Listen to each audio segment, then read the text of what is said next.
ఇక రైతులకు విశిష్ట గుర్తింపు కార్డులంట. రాష్ట్రంలో నేటి నుంచి నమోదు, కేంద్ర పథకాలపై ఇకపై ఇదే ప్రామాణికం.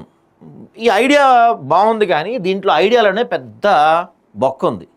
ఏందా బొక్క అంటే, ఇప్పుడు మీరు ఈ గుర్తింపు కార్డు ఎవరికి ఇస్తున్నారండి? రైతులకు ఇస్తున్నారు. రైతులను ఎలా గుర్తిస్తారు మీరు? వాడి పొలం డాక్యుమెంట్స్ బట్టి గుర్తిస్తారు రైతులు. మీరు ఇది కదా మీరు పెట్టుకోబోయే దీని యొక్క ఇవి గైడ్లైన్స్. కానీ మన దేశంలో దాదాపుగా 40 నుంచి 50% రైతులు కౌలు రైతులు. వీళ్ళ పేరున భూమి ఉండదు. మరి వీళ్ళకి ఎలా మీరు ఐడి కార్డు ఇస్తారు అన్నదే ఇక్కడ ప్రధాన క్వశ్చన్. ఇప్పుడు కూడా మన తెలంగాణలో రైతు భరోసా కావచ్చు, రుణమాఫీ కావచ్చు, ఇవన్నీ ఆ ల్యాండ్ ఓనర్లకు అవుతున్నాయి, పొలం ఓనర్లకు అవుతున్నాయి. మరి కౌలు రైతు చేసేవాడి పరిస్థితి ఏంది? కౌలు రైతు చేసేవాడికి నా రైతు బంధు రాదు, నా రుణమాఫీ కాదు, దానికి వచ్చే పథకాలు ఏవి రావు, లోన్లు రావు, అప్పులు రావు. కానీ ఇక్కడ గ్రౌండ్ లెవెల్లో 100లో 40-50 మంది కౌలు రైతులే ఉన్నారు మనకి ఏడ చూసినా. మరి దీనివల్ల కౌలు రైతులకి ఏంటి ఉపయోగం? అల్టిమేట్గా మళ్ళీ నష్టపోయేది కౌలు రైతే కదా. ఇప్పుడు ఎవడో ఒక ఎల్లయ్యో పుల్లయ్యో మల్లయ్యో ఉన్నాడండి, వాడికి 100 ఎకరాల ల్యాండ్ ఉంది, వాడి అమెరికాలోనో ఫారెన్లోనో ఎంజాయ్ చేస్తుంటాడు. ఎవరో ఒకతను తీసుకొని వాడి పొలాన్ని కౌలు చేస్తూ ఉంటాడు. ఇప్పుడు మీరిచ్చే ఈ బెనిఫిట్స్ అన్నీ ఆ 100 ఎకరాలకి వెళ్ళిపోతాయి, కానీ కౌలు రైతుకి ఏమిటి లాభం? కౌలు రైతుల గురించి ఏ ప్రభుత్వం మాట్లాడతల్లా, ఏ ప్రభుత్వం అడగట్లా, అసలు ఏం చెప్పట్లా. కౌలు రైతుల్ని పట్టించుకుంటున్నారు ఎవరన్నా? మరి ఇందులో కూడా ఏం లేదు కౌలు రైతుల గురించి.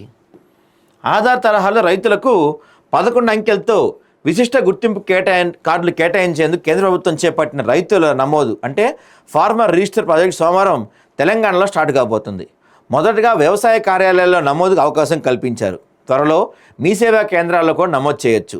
ఆధార్ సంఖ్యతో అనుసంధానమైన పట్టాదారు పాస్ పుస్తకంలోని భూ యాజమాన్య వివరాల నమోదు ద్వారా రైతు గుర్తింపు కార్డు కేటాయిస్తారు. రైతుల కోసం కేంద్ర ప్రభుత్వం పీఎం కిసాన్, పంటల బీమా, మౌలిక సదుపాయాలు, సరైన గణాంకాలు, ధృవీకరణాలు, నమోదు వివరాలు లేక రైతులు సకాలంలో పథకాలు అందడం లేదని కేంద్రం గుర్తించింది. ప్రస్తుతం అన్ని రాష్ట్రాల్లోని భూములు, పంటల వివరాలే కేంద్రానికి అందుతున్నాయి. రైతుల వారీగా పంటల వివరాలు, ఇతరితర సమాచారం అందటం లేదు. వ్యవసాయ శాఖ డిజిటలీకరణకు ఇది సమస్యగా మారింది. వీటన్నిటికీ పరిష్కారంగా విశిష్ట గుర్తింపు సంఖ్యతో ప్రత్యేక కార్డులు జారీ చేయాలని నిర్ణయించింది. ఇప్పటికే 19 రాష్ట్రాలు కేంద్రంతో ఒప్పందం చేసుకొని నమోదు ప్రక్రియను పూర్తి చేశాయి. తెలంగాణలో వాయిదా పడిన ఈ కార్యక్రమాన్ని సోమవారం నుంచి అగ్రిస్టాక్ తెలంగాణ ఫార్మర్ రిజిస్ట్రీ పేరుతో అమలు చేయాలని ప్రభుత్వం నిర్ణయించింది. మండల వ్యవసాయ అధికారులు ఎంఏఓ, వ్యవసాయ విస్తరణ అధికారులు ఎంఈఓకు శిక్షణ ఇచ్చింది.